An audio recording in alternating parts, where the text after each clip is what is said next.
Welcome to the Back in Business podcast. I'm business writer and broadcaster Mickey Clark. Can't mind his own business and writes about yours. I'm Liz Barkley. I'm a small business writer and broadcaster too, and I love meddling in other people's businesses as well. It's not that small either. How's you been getting on this week with the masks then? I still can't work them out. I went into the local farm shop the other day and I couldn't see what I was doing, so I had to put the glasses up on the forehead, and I'm told you've got to start putting fairy liquid or something over them. I'm not going to be bothered with all that. I'll just grope my way around or ask this woman behind the counter to do it. Be easier, wouldn't it? I just don't find that just good. Stay at home. Well, that's the main aim, yeah. But I had to pop out and get some onions and some cooking apples today for the governor. But he knew me, so he said, I'll help you out. Don't worry, old chap. She gets to a certain age, they feel they've got to help you out, walk around the shop with you. I'm not going to comment. I mean, you may be the oldest member of the team, but you're highly esteemed by the rest of your team members, obviously. Well, sometimes, yeah. I can see Declan on Zoom shaking his head. He's our walking care home. He phoned me up last week and asked me, he said, "What's your tag?" What a stupid question. He should know I wouldn't have a tag. What was he talking about? It's for social media, you brontosaurus. I thought he meant the one round his ankle. I gave that up when I retired. Right, okay, let's move on. Find us on LinkedIn and Twitter. Comment on the business news, comment on your business. Let's know what's going on in your business life. You can email us by contact us at backinbusiness.org.uk. Find us on LinkedIn or Twitter. We're on business_backin. Now, Jyoti Rambi, our chief reporter, is here. Jyoti, you're from Leicester. I know you're not in Leicester at the moment. But what on earth is going on? Well, that's a good question, Liz. And I think a lot of people are asking that because it's been a bit shambolic. So late last night, the government announced that the lockdown will be lifted, but it didn't specify any, like what the restrictions would be, what would be open, when it would be open. We've got some clarity this morning, but to be honest, I think a lot of people are angry, especially business owners, about how it's all being dealt with, especially considering that the government themselves moved the review to yesterday. But I should say we are obviously recording on Friday for putting the podcast on the site on Monday. So yes, today, Friday, they brought the review forward too. And it is terribly confusing, Josie, in that the message I got the previous night, the news headline was that certain areas of Lancashire and Yorkshire, they were banning people getting together from more than one household. And then they threw Leicester into the mix as well. And I thought, well, if it's in lockdown, wouldn't that be what's happening anyway? Well, that was part of the confusions, like what was happening with Leicester. So I can now say that the lockdown has been lifted in the main city and the Oadby and Wixton area. So pubs and bars can open, hairdressers can open, non-essential stores can reopen, all from Monday. You can't mix with or meet with people in other homes, so you can have two households in your so-called bubble, but those restrictions still apply, which I think are the same as in Greater Manchester and other places that they've brought in those restrictions. And what impact does that have on trade? Well, I think part of it is the confusion, the lack of clarity, the lack of transparency. There were some businesses that I spoke to, certain salons especially, that said, if the government's announced, bear in mind this is about 10:30, 11 o'clock last night, they might reopen for some people today, and some of those businesses had actually geared up to only find out at about 8 o'clock, 7 o'clock this morning that actually no, it's from Monday, but they didn't make those details clear at all yesterday. And I think my heart goes out to the small business owners. How on earth are they supposed to know when to order in supplies, when, what's going to have gone off yet again by the time they do reopen on Monday? This is disastrous. If we keep having these kind of lockdowns, it's small like businesses government. are really going to struggle. It's like government by traffic lights, isn't it? Go, stop, go, stop. You can't run a business like that, because as soon as you get the green light and you start to gear up, your costs then start to increase. And if the money suddenly gets cut off the cash flow, which it has for some of these businesses for the past 4 months, they're in trouble again. And now they're in trouble in other areas too. Yeah, and I think particularly for like small cafes, independent restaurants where like food does go off, so you're not going to pre-order that. Now, they've just got the green light last night. Now, most of them might not even have the time to open for Monday, because it takes time to get ready, get your restaurant ready or cafe in line with the guidance, even though they are vague as well. So we don't know. We'll find out maybe on Monday how businesses feel, if any have reopened in the town centre. Jyoti, thank you. Declan Curry, our business editor, and Simon McVicker, our Director of Public Affairs, Policy and Communications, are both here. Simon, does the government understand how small businesses work? I think this is the problem. They're not really thinking clearly. I don't think they have a clear strategy.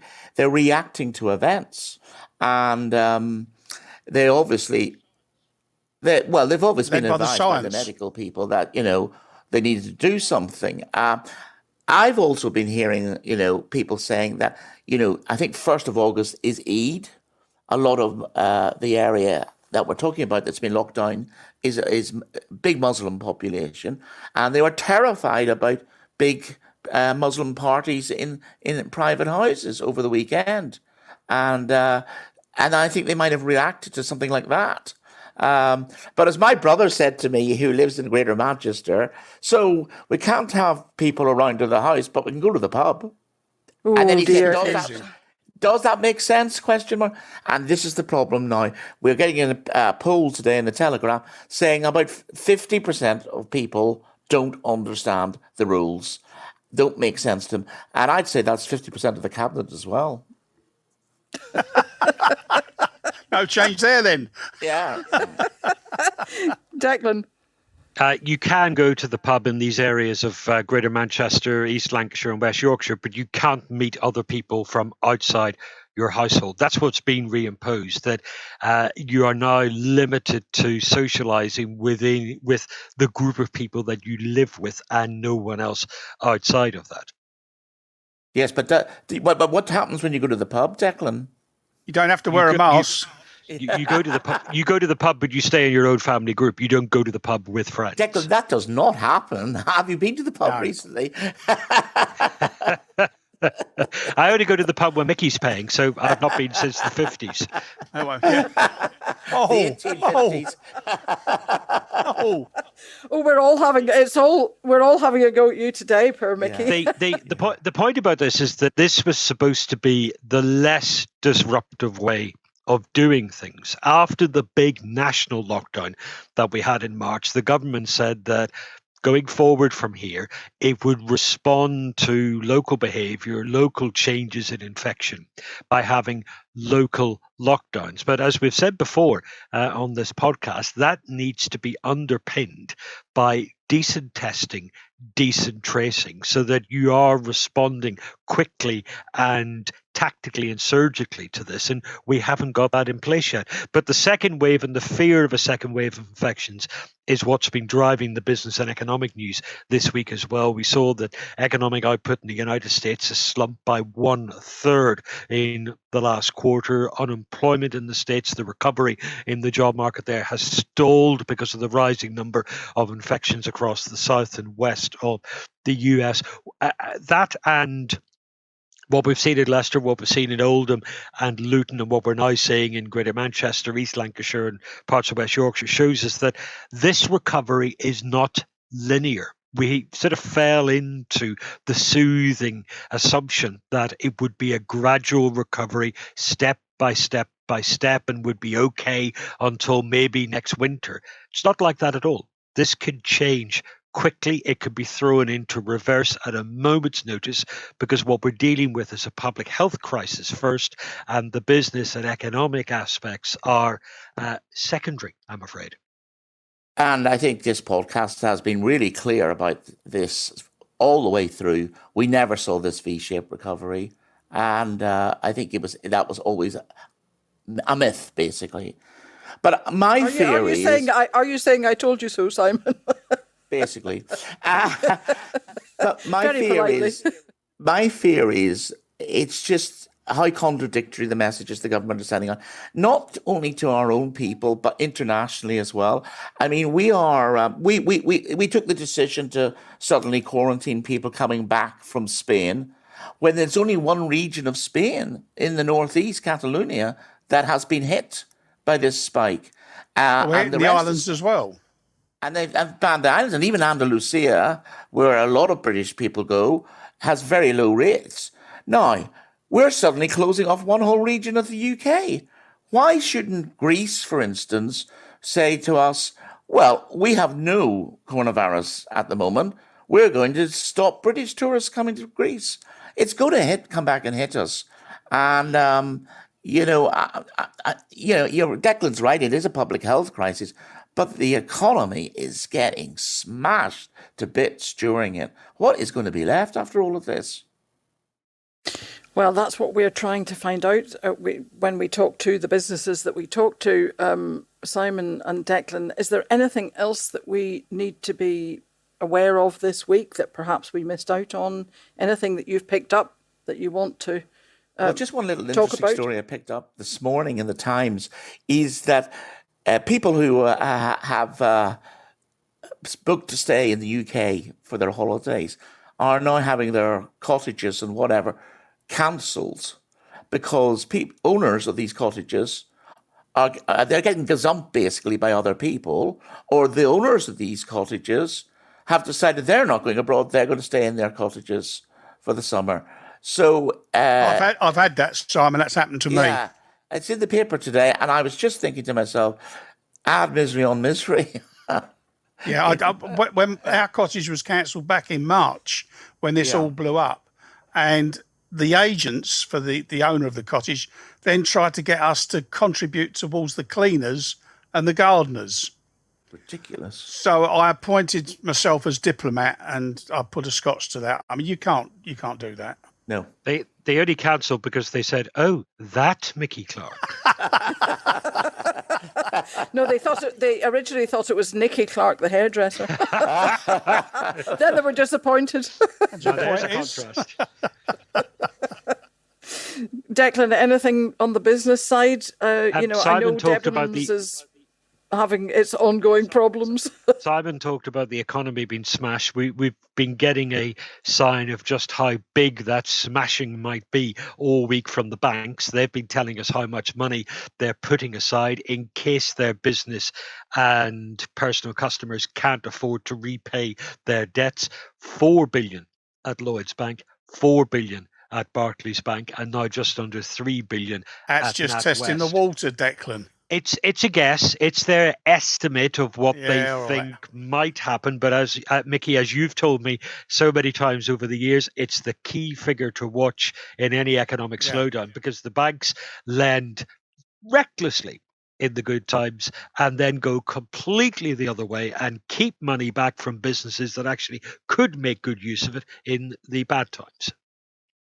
Yeah, the banks only lend to people that can afford it or don't need it. I think those figures are going to go up. Very much so. I think that's the problem. And what does that mean for the housing market and the like? Because that will be impacted. I mean, it's been impacted, but to think it's going to come out of a recession that quick, and now instead of talking about a V-shaped recovery, they're talking about a K-shaped. And I scratched my head and thought, what does that mean? And basically, it's those that have still got jobs going that way, and those that haven't going that way, which is going to create another split in society in this country. And I think these are issues that we will be talking about over the certainly over the autumn. Let me bring in our guests for this week, because we're talking about events, the event sector, and that's been one of the hardest hit. And how do you run an event like a wedding or a big sporting event, a concert, even an event like a children's party, when you're restricted to just a few people and they have to socially distance? You know, it's got to be exceedingly difficult. So let's talk to Andy Taylor, who is Tailor Made Events. He's the managing director and he works predominantly in the sports sector. And Anthony from Tamare Event Designers, and they do everything from weddings, funerals, birthday parties and corporate events, etc. How have you two been surviving over the lockdown? Anthony? It's been tough. It's one that you just can't really predict what's going to happen, because we had, as you can imagine, a wedding takes time, birthday parties, maybe not so much time in planning, but you have these clients that you build a relationship with, and then you just start to get the phone calls that people are panicking, it starts to reduce, and then the lockdown comes down, and then everything's gone out the window. Then you have some brides who hang in there, especially the wedding industry. This has been a really difficult one. And it goes back to what we said earlier, because they were allowed to get married, but they weren't allowed to have a reception. So then you're in a situation where they're phoning us and saying, well, look, we're allowed to get married. We're allowed to have 30 people, but it's actually less than 30, because that includes staff at the venue, as well as the officiant. Anyone who's staff, anyone working on the event is in there. So that then reduces numbers in terms of that. And then they're saying, well, we've got this number, then does it mean we're allowed to go to the pub to celebrate? Because there you're allowed to go as many people. So all of it for us has been really difficult, in the sense that you can't produce anything for anyone. Then birthday parties, you're just finding ways to adapt virtually, essentially. So from filling out an entire hall in terms of decor has now come to just a few balloons that fit inside a camera for people to celebrate with. And it's really hard to give you that celebratory effect, if you would. I can imagine. I mean, the trouble is, as you say, is a lot of people wanting to get married, but I think the limit on getting together now in those areas that are clear is about 30, isn't it? Which seems to be the level that pubs are aiming to get customers in, which is good for them, but it means they're down about 3/4 on their normal turnover. Yeah. It's really difficult, and the thing is, it's what you can then have, because if you're taking a pub and then you have what you can, in terms of general attendance and what have you, they're not going to do it for a private party. Their menus don't match what it is. The setting doesn't match what the bridal party are looking for. So they cancel / postpone. Then you've got places like hotels which don't open up to anyone as well. It's just put everything into chaos. It's been absolutely difficult. And then you have again, we work really closely with one hotel, and they keep pushing back their opening date, because in terms of actual revenue from the bedroom side of it, it's not worth it for them to actually open the doors. So there was just no way whatsoever to predict what comes through. You're taking deposits, you're having to refund them, you postpone them. How long do you continuously postpone for? It's a really challenging time. So that's a double whammy for you, because it's not just the lockdown, but it's also the other business, the hotel, deciding that it's not going to pay them. I've just been looking at the rules, and from the 1st of August, that's tomorrow, if coronavirus prevalence remains around or below current levels, then you can restart indoor performances to a live audience, carry out pilots in venues with a range of sizes of crowds, enable wedding receptions, sit-down meals for no more than 30 people, and exhibition and conference centres are allowed to show small groups of up to 30 people around to view the facilities and plan for the future. And that's the magic number, 30, isn't it? I mean, if you've got a big hotel or a big conference centre, you're going to jack up your costs and you're going to be bleeding money left, right and centre. So it's just not worth it. Yeah. And another thing you have to remember, that number 30 is not just the bridal party and their guest. You're looking at the hotel manager, the caterers, all of those people, anyone within that room at that time is part of that number. So then that 30 could essentially come down to 25. It just becomes such a challenge that it just, and as you said, all these venues, what is it worth? And then who wants to have a party? You do have intimate weddings, we have had that, but then you look at a situation where most people, we go up to 150, 200. to then say, okay, you're going down to 10% of that. Who's up for it? I can see that there's going to be pent up demand next year. just hold on to that thought and try and keep yourself afloat until that happens. I agree to a high degree, but then you've got landmark birthdays, which are really it's not the same to someone. We've had a load of clients celebrating 50th, 60th, and you're like, well, okay, hold on to your money, and then you're in a position where you're arguing with the venues as well as that, because the venue don't want to release the refund. They're coming back to you because you've sourced this venue for them. You're stuck in limbo between two people. And then it's like, well, you can celebrate next year. My 51st isn't as special as my 50th, with the highest degree of respect. And you don't know who... You don't look 50. He was using that as an example, Mickey. I was just going to say, hopefully they'll be open again for your 80th next year.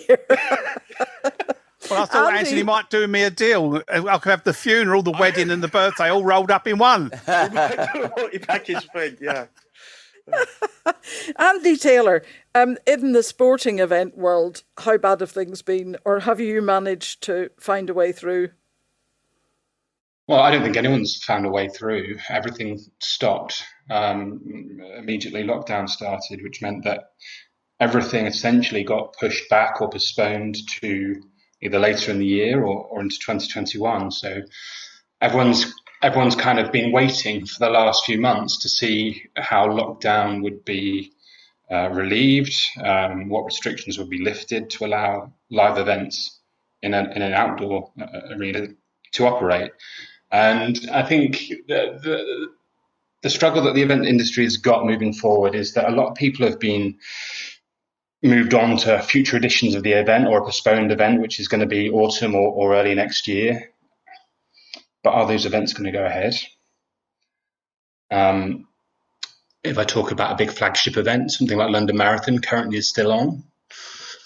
You're proposing to bring together 40, 50,000 participants in one place to set everyone off in an hour from Greenwich Park using public transport, which everyone's been told not to use. I don't see how that works. So, what's been the impact, Andy, on sponsorship deals and advertising? Because if you've got, I don't know, 60 top-class matches of football at the weekend, only a fraction of those can be televised. They're in empty stadiums. Are the sponsors going to keep up plumping money into that? I mean, what's the return for them? There isn't one. Well, televised sport, yes, okay, but Premier League will always hold its value because it's distributed around the world, and there is immense value in Premier League football. I think when you're talking about some of the smaller events who do rely on some of the sponsorship income to survive alongside the entry fees or tickets that they're selling, if they haven't got eyes on it or they're not able to do anything at the event to say this is our brand, this is how we operate, and show their value to their customer through that process, then it's going to be very difficult for events to re-attract those people. I think where the events industry is at the moment is it's hoping that it will recover this autumn and in early spring for those events that are being postponed. A lot of those sponsorship contracts have been rolled over to future editions of the event because they've been postponed, not cancelled. Now, if those events can't go ahead in spring, if we get a second wave and spring is not possible next year or autumn this year is not possible, that's going to be real trouble for the events industry. I feel like the support that the government has given to businesses in terms of the furlough scheme, that has helped to allow, there's no work for the events industry at the moment. Everyone's just stood down waiting for the next move. Now, when the furlough scheme ends and people need to be brought back in to organise these events next year, how much certainty do those businesses have these events are going to go ahead? Because mainly for both government and business, you can't predict what COVID-19 is going to do next or where it's going to hit next. And that's why you end up with this traffic light system of start, stop for businesses. And you can't run businesses like that. Once you cut off the cash flow, that's when businesses start to go bust. Andy, you were involved in the London Olympics. I mean, are you actually looking at the Japanese Olympics and thinking they may not go ahead? Well, ultimately, any event has to be underwritten by someone. When the Olympics was in London, it was underwritten by the government. when the Olympics is in Tokyo, it'll be underwritten by the government. And I would think that they would not, if it was possible for it to go ahead, they will make it go ahead. The problem is they won't be able to hold. I mean, they came out yesterday or the day before saying, well, look, we're going to have to operate potentially with, half the number of crowds or lower, 30% of crowds. So the amount of ticket revenue they're going to get, bums on seats, is going to be, minus 60% potentially. So there's going to be a huge deficit that the government's going to have to make up. But I would think that they want to save face and still get the event on the road and show that Tokyo is going to be open for business very soon, but it's going to be a tricky one. It really depends how things develop. There's also a knock-on effect, of course, from what you're saying, in that Mickey mentioned advertising and sponsorship, etc. But there's a lot of the broadcast media is dependent on advertising for all sorts of things. Then there's the tourism industry in Japan, or hotels, for a big event here, hotels. all the hotels. And so the knock-on effect, it's a ripple and ripple and ripple effect. Hey, what about your business itself, though? Did you have to furlough people? Did you manage to keep everybody busy? Very, very lean business. We're essentially a consultancy business, so we don't have really any overheads. We don't underwrite any events. We gain contracts. At that point, if I get bigger contracts, I bring on more freelancers. Those freelancers then don't have any work. I furloughed one person. That's because there's two people in the business. So I've kept things ticking over with consultancy work, and the other person, has been on furlough for the duration. But we operate from our home. So we've been very lucky that we have very little overheads, and we've just been able to keep things ticking over. But look, from my freelance network, people that I work with all the time, that I rely on when things kick in again, they've had to get other jobs outside of the event sector. I've got a friend who's pushing trolleys in Tesco's and just doing things to pay the bills, pay the mortgage, and survive. Simon, Declan, this is back to what we've been saying all the way through. Yet again, freelancers are really badly affected, no matter what sector it is. And what happens if those freelancers aren't there when businesses start to try to rebuild? It's a hard life being a freelancer at any time. And, you have to take the rough with the smooth. But, I cannot see how somebody who has been not getting paid since March is going to be able to survive until next March. But then again, are they going to be able to get jobs in the economy? I just don't know. I mean, it's a very, very difficult time for freelance people. And it's also... Sorry, Mickey, I was going to say the question is, how long does the government support for freelancers continue? There was interesting research out earlier in the week about the furlough scheme for employed staff, but it transfers across to freelancers as well, from the National Institute of Economic and Social Research, which is one of the grandfathers of economic research in the UK. And it said, it's all very well the government talking about ending furlough, but that's actually to save money or to keep the cost of it in check. But that's actually going to be the more expensive option. The cheaper thing to do is to keep furlough going and keeping people in employment and make it more flexible so they can make a productive contribution to the economy.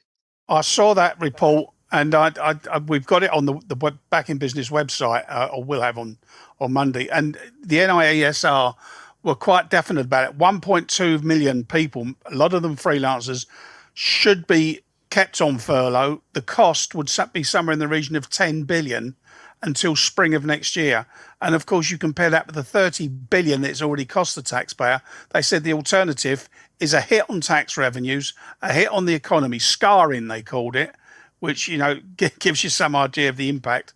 And they say that by keeping the furlough open, which is what we've been arguing, then, it's cheaper and better for the economy. But then this is a big political argument, and it's more Simon's area than mine, I think, because then there's a conflict with those people who say it's not the role of government to make peace work. I mean, there's 2 points here as well. I mean, you're right, Declan, of course, but there's nearly 3 million people who are self-employed who are not getting anything from the government at this stage. And don't forget that. And these people are people like us. They're professional people, probably with houses and mortgages, schools, fees to pay, you know. That's one thing. The other thing is, my understanding is the government scheme for the self-employed is coming to an end in August. So, and there is no plans to extend anything to them unless he changes his mind in the autumn. But there just doesn't seem to be a strategy towards self-employment in this country. Never has been. And I would also include small businesses in that as well, because there needs to be a fundamental review of small business taxation. Andy, did either of you get any help from the government? So we were entitled to the government bounce back loan, which helps. But again, it's kind of scary on how to allocate that because you don't know when work is coming back and then what you're paying back. So that was something that was quite scary. In terms of the premises, because of the way that our business rates were organised in part of the office that we're in, we weren't eligible for that. And then you have all these other issues where you're trying to support this fund for like our storage and whatnot, and that's where the challenges came in. So there was some, but there were other parts where you're just not eligible based on the criteria of what you've got. So, Anthony, can I ask a question of you there, Simon here? If you don't pay back that bounce back loan, will you be getting a bad credit rating? Believe so. This is the thing. It's one of those situations where it then affects your credit. You know, you're in that position where you needed it to survive based on the current situation. How else, as was mentioned, we have mortgages, we have other utilities need paying for. You take it, and it's that risk that you have to take. And I mean, to be honest, thankfully, it's not huge, but there are certain jobs trickling through, which just gives you a glimmer of hope that there's something to look forward to and something and to that's contribute. We've had people on the program which have applied for the COVID emergency funding loans and then found out that in actual fact the bounce back loan would better suit them, but then get caught in the crosshairs of both the first loan and the second loan, and they finding to switch from one to the other becomes nigh on impossible. Yeah, I mean, you found that as well, Declan, didn't you? Yes, just to say there has also been a change in the rules surrounding the larger loan scheme, the CBIL scheme, which many small businesses applied for and then found they couldn't get because they were in the red, they were losing money, or they had debts already. Government said this week it's relaxing the rules so that small businesses that were previously turned down for CBILS and ended up getting bounce back loans, which typically were smaller, may now be able to apply for the CBIL loans of up to £5 million, depending on the size of their business. Andy, you had the furlough scheme. Any other help? No, just didn't think we needed it, and just kind of thought that the scary thing is, you know, we actually did really well last year. We got a big corporation tax bill to pay.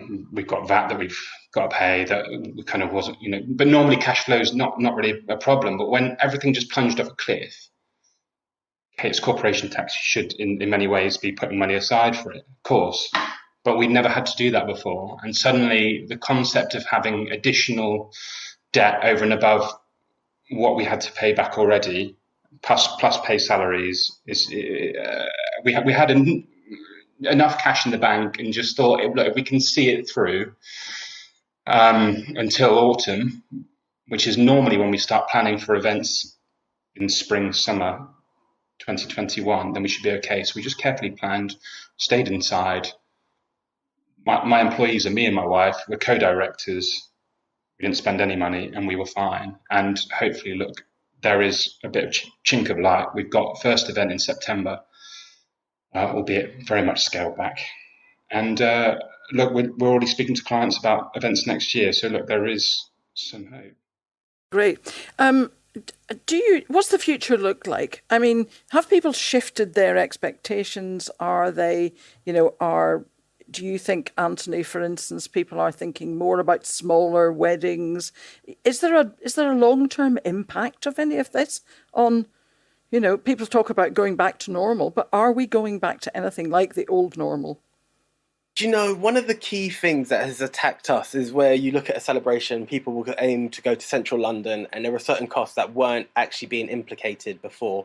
For instance, the congestion charge. In terms to rebuild the economy, we're looking at a 7-day week congestion charge. It finishes at later time. So some bookings that would have been strategically placed because it would attract people to visit central London at that time is now taking an impact because of the cost. Not only is it a pay rise, you've now got to look at the parking in that area, all of those bits. So it's a bit of a mix that you found people who have found a new normal being virtual online. We've had a couple of award ceremonies that we're involved in where they're now looking at trying to get refunds from these venues because dates are keep on getting pushed back. They're doing it online. So you now see award ceremonies, conferences are now people are adapting to platforms like what we're on at the moment to conduct that. And there are others that naturally require that celebration, and people are just holding out. And in the past 2 weeks, we have seen that people are adapting as best as they can. A lot of garden parties and stuff in that nature that gives you a glimmer of hope that we will get back to a normal, if you would. Yeah. Because there's a big argument going on about the congestion charge, because you've got the congestion charge, then you've got the ULEZ charge, then you've got car parking. So you're looking at £35 before you even switch on the ignition. That's without the cost of tax and petrol, diesel, whatever, When you look at it, sometimes you look at a couple going out to an event.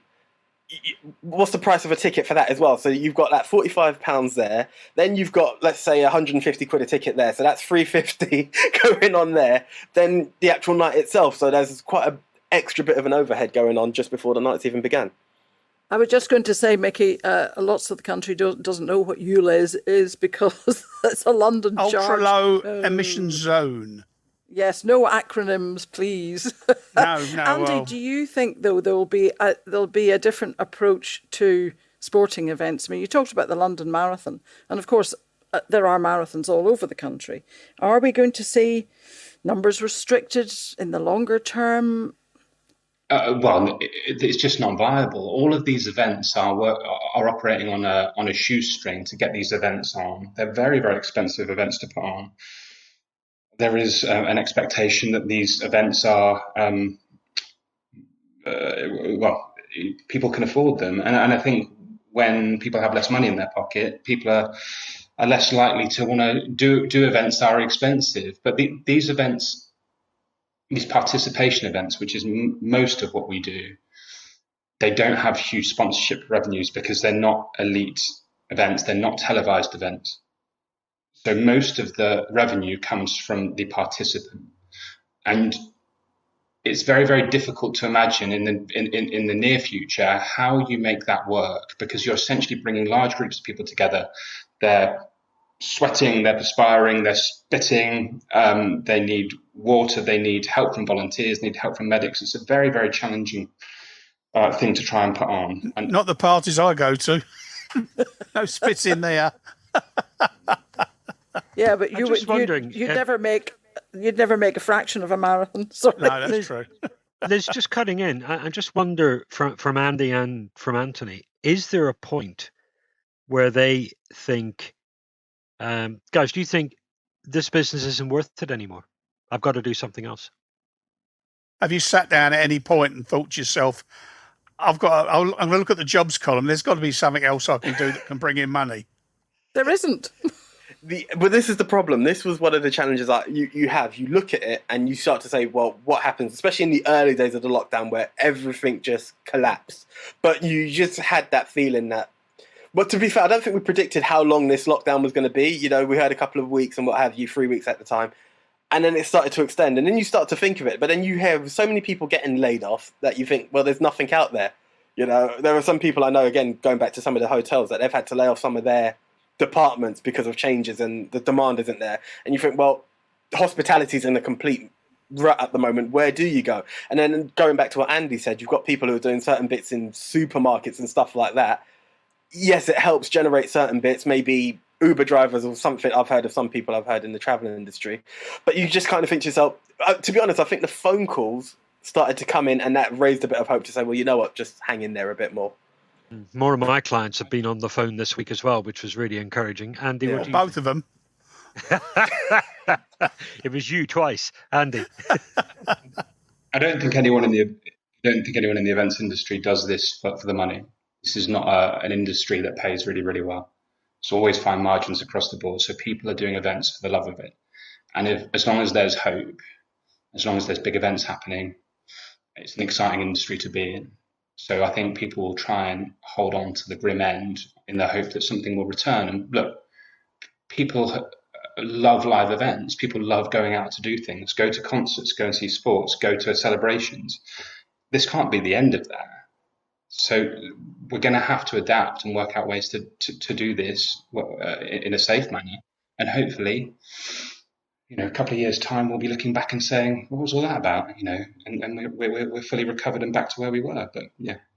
I fully hope that is true. What is the one thing that you would like the government to do, Andy? How could the government really help you get to that point? It's tricky. I mean, in terms of what's helped so far, well, the furlough scheme has helped so far in keeping those businesses that have a lot of their overheads as staffing costs and retaining those staff so they're ready to go when the industry starts again. That has helped, because a lot of people that I know in the industry have just been waiting, not doing any work and getting ready and excited about planning the next event that can happen. As soon as that furlough scheme ends, I think, the event industry will just lose thousands of people, thousands of experienced people, and businesses will collapse, and those events will not happen anymore because there'll be less operators. Keep the furlough. Is that what you're saying? Yeah, 100%. Yeah, the furlough definitely helps. It most definitely helps. Another thing I think, obviously I know it takes an impact on the economy in asking this, but you look at some of the schemes that the Chancellor's put out there, for instance, those vouchers that are helping people go out for a meal to help rebuild the economy. It's somewhat harder, I suppose, in Andy's situation where there isn't something like that, but some kind of incentive that can help people to host an event, if you would, be it that it's to help, a cost in terms of the rental, just something that helps people because they've taken such an impact at the moment. I haven't figured it out completely, but there's that kind of voucher that helps them in order to spend with event suppliers in some kind of way. Just that kind of leniency and considering the impact of what it takes to run a business. I kind of mentioned it earlier, stuff like, okay, you can get a rent relief, but when you've got no business, and for us, we have storage units. It's not just the one, it's multiple units just to contain all the stuff that we have. But they are businesses of their own because they don't have a relief. You're still being charged for that. As well as having a mortgage, you've now got this going on. There's only so far the money can spend without actual jobs coming in. Just those little bits of consideration of what it takes to run a business would help. Yes, it does take an impact on us, but again, how many people are being hit by this? You could lose many people within the events industry. That's quite a hard hit for us. Well, look, thank you ever so much, both of you, for talking to us. But Simon, I think I know you're making your list of all the things that businesses who come on the podcast would like to see happen.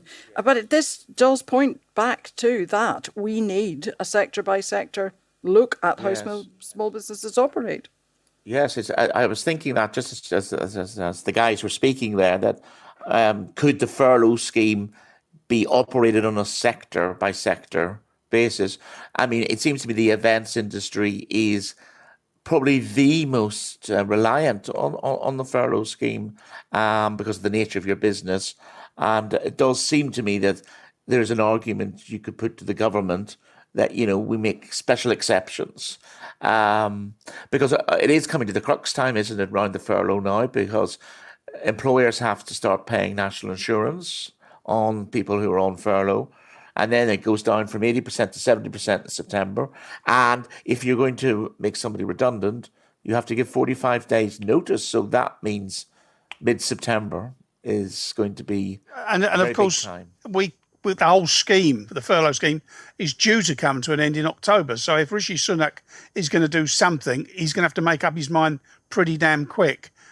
He's chucked in, as Anthony mentioned, the credits to go out and have a meal. But even that, he qualified. It was Monday to Wednesday. When was the last time you took your wife out for a romantic meal on a Monday night with no one else in the place? So I ended up wearing it. Yes.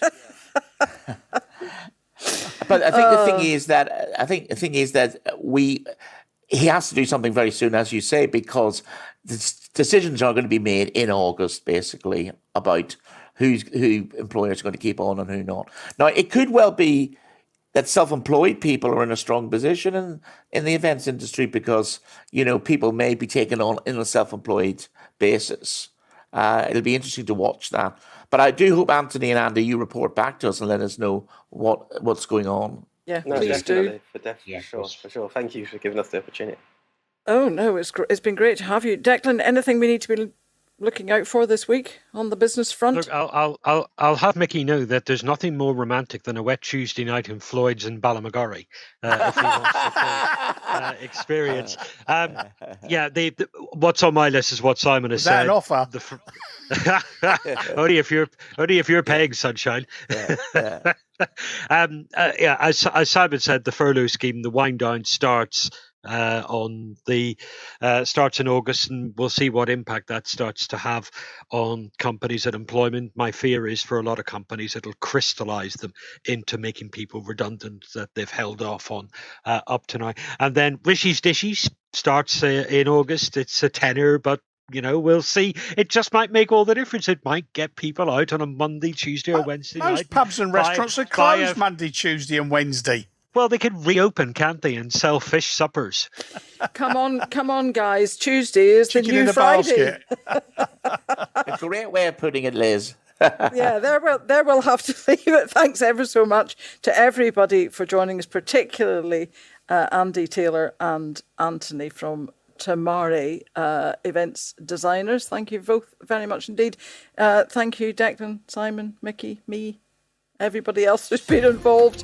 If you'd like to comment in any way about what's been said or about your own experiences, then contact us at backinbusiness.org.uk is the email address. Find us on LinkedIn. Twitter, we're business_backin, and next week we're talking about supply chains. Some firms are finding they've no problem getting the usual supplies to sell on to the customers. Others are finding the supply chains are fraying. And so we'll be talking about that next week. See you then.